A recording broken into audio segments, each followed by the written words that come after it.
താരം Lionel Messi ഉൾപ്പെടുന്ന Argentina ദേശീയ ഫുട്ബോൾ ടീം ഈ വർഷം കേരളത്തിലെത്തില്ലെന്ന് കായികമന്ത്രി വി അബ്ദുറഹ്മാൻ. അവർ പറഞ്ഞത് 2 വിൻഡോ ഒക്ടോബർ അല്ലെങ്കിൽ നവംബർ. അതിനുശേഷം അവർ ഒക്ടോബറിൽ നിർബന്ധമായി കേരളത്തിലെത്തുമെന്ന് അറിയിച്ചതിൻ്റെ അടിസ്ഥാനത്തിൽ പണം അയച്ചു. പക്ഷേ പണം സ്വീകരിച്ചതിന് ശേഷം അവർ പറഞ്ഞത് ഞങ്ങൾക്ക് 26 സ്വാഭാവികം നമുക്കത് കഴിയില്ല. കേരളത്തെ സംബന്ധിച്ചിടത്തോളം ഞങ്ങൾ ഒക്ടോബറാണ് ഉദ്ദേശിച്ചത്. എന്നാണ് 25 ഒക്ടോബർ. അതിൽ മാത്രമേ ഞങ്ങൾ സ്വീകരിക്കുകയുള്ളൂ എന്ന് പറഞ്ഞിട്ടുണ്ട്. അതാണ് ഈ പറയുന്ന കാര്യങ്ങൾ. ഈ വർഷം ഒക്ടോബറിൽ കേരളത്തിൽ വരാനാവില്ലെന്ന് അർജന്റീന ഫുട്ബോൾ അസോസിയേഷൻ അറിയിച്ചതായി മന്ത്രി സ്ഥിരീകരിച്ചു. ഒക്ടോബറിൽ ടീം കേരളത്തിലെത്തുമെന്നാണ് അറിയിച്ചിരുന്നത്. ഇതേ തുടർന്ന് സ്പോൺസർമാരുമായി കരാർ ഒപ്പുവെച്ചിരുന്നു. എന്നാൽ തുക അടച്ചതിനു ശേഷമാണ് ഈ വർഷം വരാൻ കഴിയില്ലെന്ന് അർജന്റീന ഫുട്ബോൾ അസോസിയേഷൻ അറിയിച്ചതെന്നും മന്ത്രി പറഞ്ഞു. അർജന്റീന ഫുട്ബോൾ ടീമും സ്പോൺസർമാരും വ്യത്യസ്ത നിലപാടുകളെടുക്കുന്നതായാണ് മന്ത്രി പറയുന്നത്.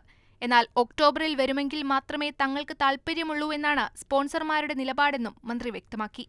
മെസ്സിയും സംഘവും നിശ്ചയിച്ച സമയത്ത് തന്നെ കേരളത്തിൽ കളിക്കാനെത്തുമെന്നാണ് നേരത്തെ മന്ത്രിയുടെ പ്രതികരണം.